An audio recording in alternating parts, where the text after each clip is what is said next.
শ্রমিক কৃষক ছাত্র যুব মহিলা বিভাজনের ওয়াকফ আইনের বিরুদ্ধে আমাদের লড়াই চলছেই চলবে। বিভাজনের ওয়াকফ আইনের বিরুদ্ধে আমাদের লড়াই চলছেই চলবে। আগামী 20 মে ধর্মঘট সফল করুন। আগামী 20 মে ধর্মঘট সফল করুন।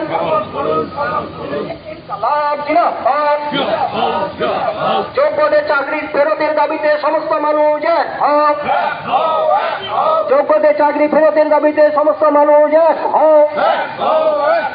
চাকরি চোর দিলে মূল সরকার, চাকরি চোর দিলে